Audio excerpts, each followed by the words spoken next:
It's your fault that your husband disappeared. I heard you didn't cook enough meals and had a terrible attitude. He may have already taken his own life because you pushed him away. No way. My husband Jackson suddenly disappeared less than a year after we got married. His friends and colleagues blamed me, but I have no idea what happened. What the hell is going on? I have a younger sister, April, 8 years younger than me. My parents always favored my sister, who is friendly and charming. Maya, I'd like to try your hamburger too. You already ate yours. I'm enjoying my food. Hey Maya, your sister wants some, so give it to her. Your big sister. Be nice. April wanted to have everything that's mine. Whether it's food or clothes or school supplies, she begs me for anything. I want your scarf, Maya. No, I use this one for school, and you have your own. I want that one. You're so mean. Don't be mean, Maya. Give her the scarf. But that's mine. Yay! I want those gloves too. These are too big for you anyway. No, I want them too. Maya, just give them to her. April wants them. You're a big sister, so be nice to her. My parents, who never listened to me but listened to my sister's every wish and spoiled her. I'm always forced to put up with them because I'm older. In this way, my things were taken away from me whenever April wanted. It was too painful to live with such a family. So, I left home as soon as I entered university. I had to work part-time to pay my tuition and live on my own.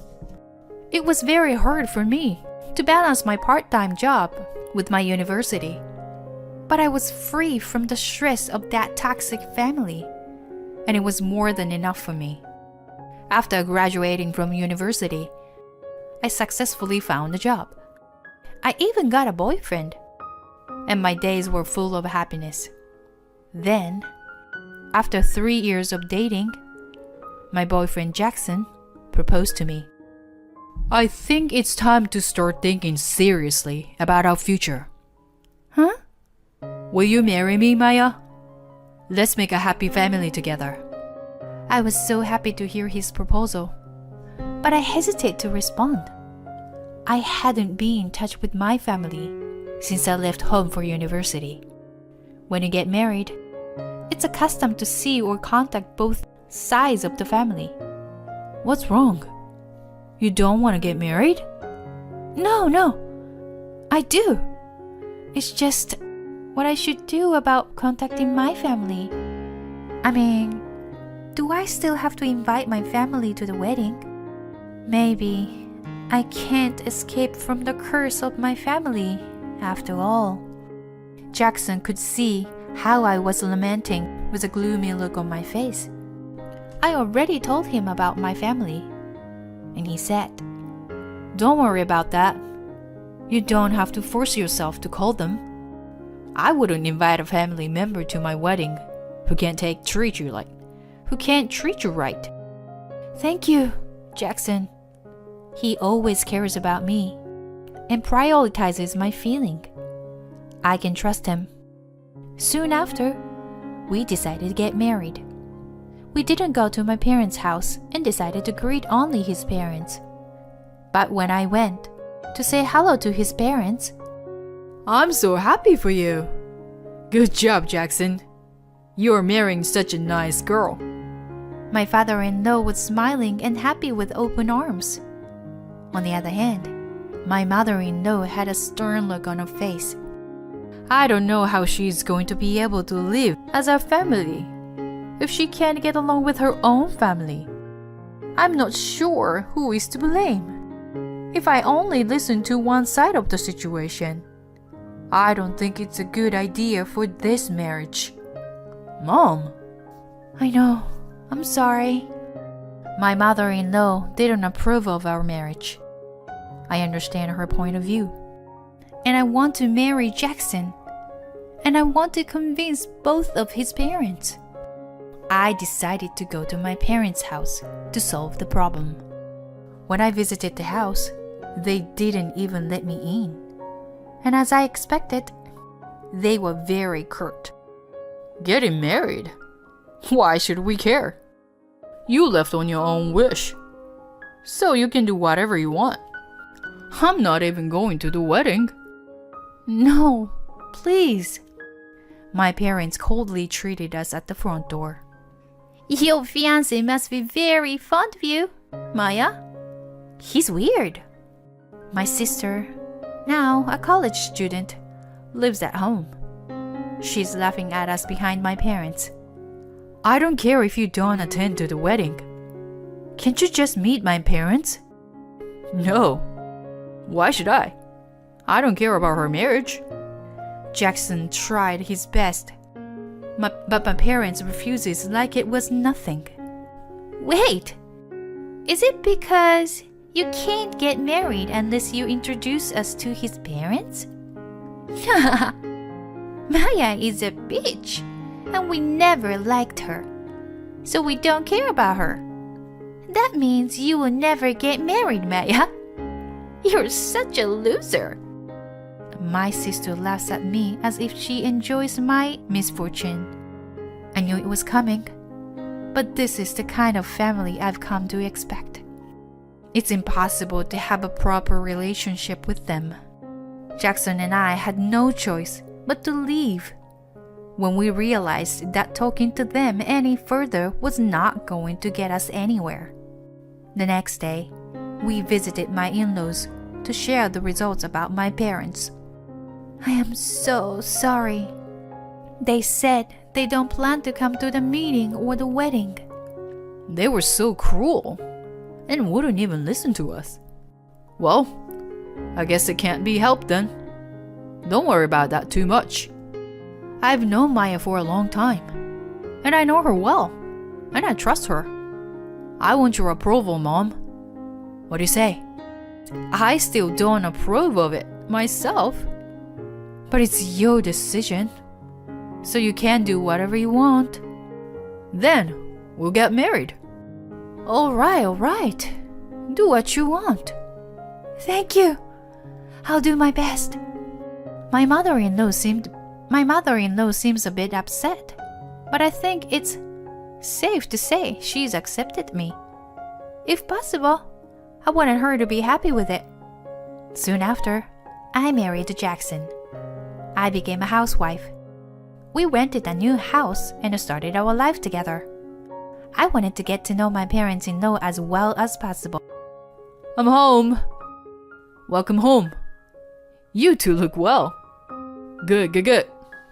Okay then. I'm gonna get our dinner ready. I'll help you. You get your fancy clothes to get dirty. Oh, shoot.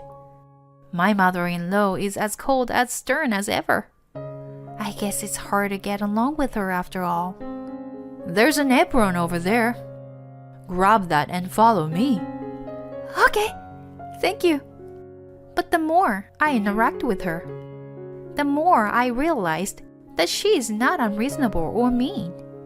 If you were faithful to her, she would accept you. I made up my mind that one day she would recognize me, and I tried my best with all my heart. But then, to my surprise, my husband disappeared within a year of our marriage. I tried to contact the company he worked at, but they say he had already quit.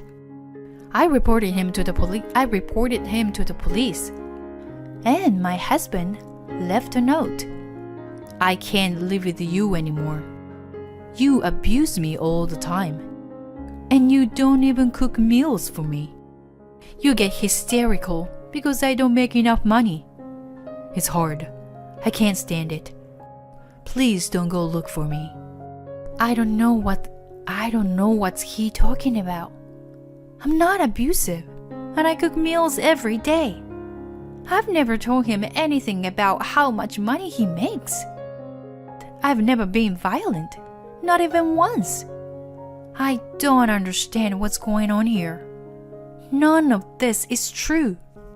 I've tried to find out where my husband went, and I've asked his co-workers and friends.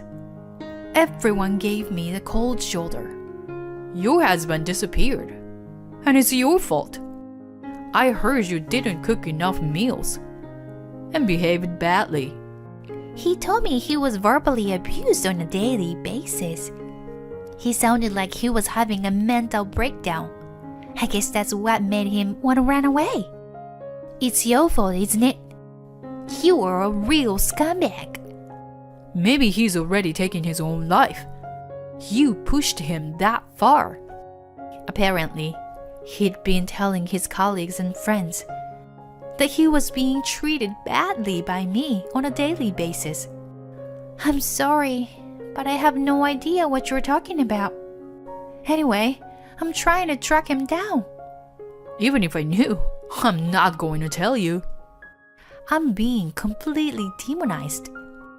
Not only no one is willing to help me, but everyone blames me. Why should I be blamed? I don't even know why I'm being blamed. Maybe I pushed him into a corner without realizing it. He took his life because of me? I'm so confused that I can't even make a proper decision. I didn't know what to do anymore. I couldn't even think of a way to track down his family register or have a credit agency check him out. The only people who believed in me and cared for me were my in-laws. I'm sorry. Maybe I'm the reason my husband disappeared. I'm sorry. That's not true. You don't have to be so hard on yourself. Yes, he's right.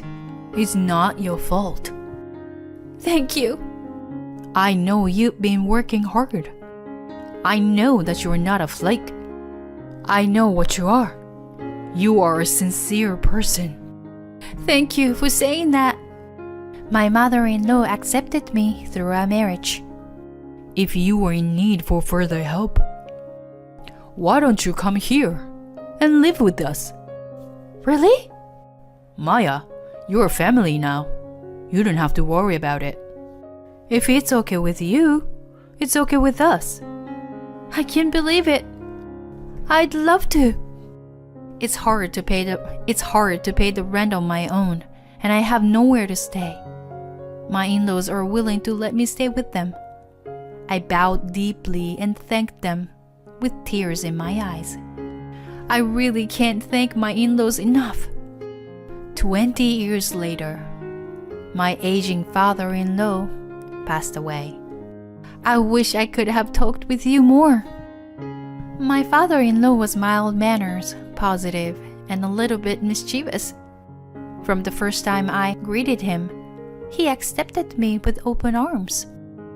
Memories of my father-in-law keeps coming to my mind, one after another, and tears of sadness flow down on my face. A few days after my father-in-law passed away, my relatives gathered at my parents' house and held a memorial service for him, with the sadness was still fresh in my mind. Then, to my surprise, my husband, who had been missing for a long time, showed up. It's been a long time. He came home as if nothing had happened, and we rolled our eyes. Jackson, where were you? I'm actually made a family with your sister. According to his story, 20 years ago, my sister secretly contacted my husband, and they had a series of secret meetings and became very close. She became pregnant with his child and made it look like I was responsible for his disappearance. My sister wanted everything that was mine, but I never expected that she would want my husband too. My parents knew about it, but they were so protective of my sister. that they cooperated with my husband and sister in his disappearance. They were investigating my movements on a regular basis. They were the ones who told my parents that my father-in-law had passed away. Thank you for taking care of my parents. We're going to go through a lot of procedures and stuff. I've decided to take this opportunity to move back home with my family. So, you can do whatever you want, Maya. I'm saying you don't have to take care of my parents anymore. What? You want me to leave this house? I've been treated so coldly by so many people that it's no wonder I dropped my husband away. You don't know how long I have been blaming myself. I couldn't believe that it was all a lie. A lie. So my husband would live happily with my sister and a child. I was so stunned and I couldn't think straight. Don't be ridiculous. It's beyond selfish of you to come back with her after all this time. My mother-in-law yelled at them in anger. Maya is my daughter. I adopted her. We've been living together as a family. What? My in-laws proposed adoption with me, so she is now my adoptive mother. I know you came back for your father's inheritance. My daughter filed for dissolution of marriage with you after declaring you missing. Only my daughter and I are entitled to the inheritance. Oh, no. No way. His face turns pale and he's in panic. But as long as you are alive, we have to withdraw the missing persons declaration. Then you have your inheritance and we can redistribute it. Well then, the sparkle returned to my ex-husband's face. But my mother was merciless. But that doesn't mean you'll get any money. You've caused my daughter so much pain and trouble. And then you come back here just for the money. I'm here to make amends for raising a man with such stupidity. I'm giving all my inheritance to my daughter as compensation for the divorce and a share of the property. What? My ex-husband was surprised that he couldn't say anything. It's been 20 years, but the adultery was only discovered now. She has the right to demand alimony from you for your infidelity. Considering that, at the time of your disappearance, she was emotionally scarred from being slandered for something she didn't do or say. I'm afraid that even if you were included in the redistribution, it may not be enough to offset the loss. No. My ex-husband was flustered and clung to me. I'm sorry. I'll come back to you. So no alimony, please. Then, a man stepped forward and intervened between my ex-husband and me. If you have been doing research, you know she is remarried. She's my wife now. The man is my husband. I've already remarried and had a child. If you present my declaration of disappearance, your dissolution of marriage is invalid. Your marriage is invalid. Revoking a declaration of disappearance does not affect the validity of any act done in good faith between the time of the declaration and the revocation.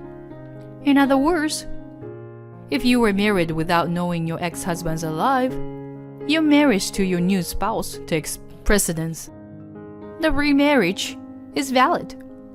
The ex-husband flinched at the words of my husband, who calmly pointed out. I, too, was stunned and angered by my ex-husband's overly selfish insistence. You came this far, and when you find out you had to pay alimony, you flipped out.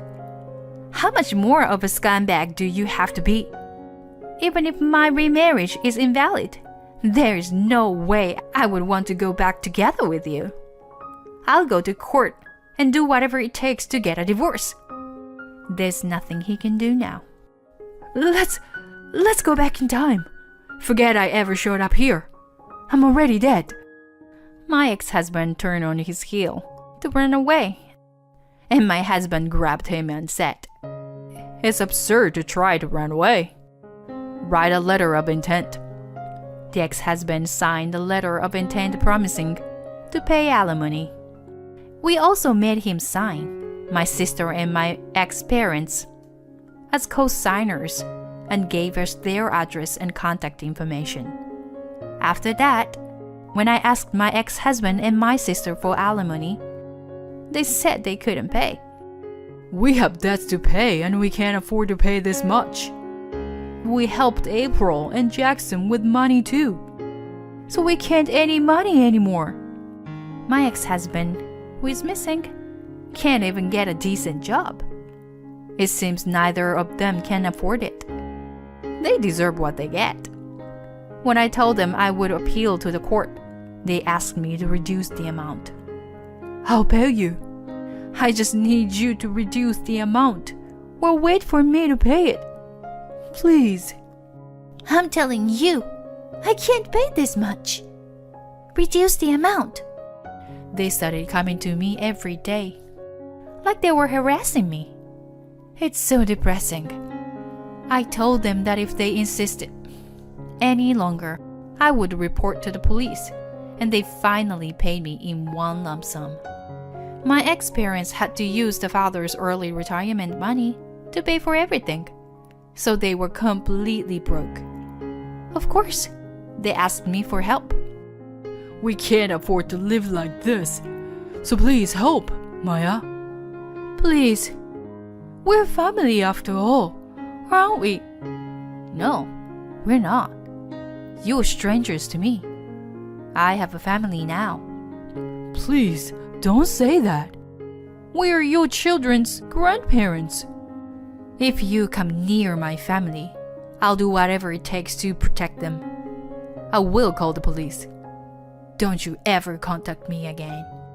I warned them and blocked them from my contact. How can you say such a thing after you and my sister betrayed me that way? How insensitive. I'll never have to see those scumbags again. As for me, I'm living a peaceful and happy life with my real family. Mommy, is this how you whisk eggs? Yes, you're doing great. It's nice to have a meal prepared by my grandchild. I'll be making lots more for you, Mom, and Grandma. Thank you. I'm looking forward to it, sweetheart. I'm so grateful to live with a family that trusts each other. I will continue to do my best for my family with all my heart.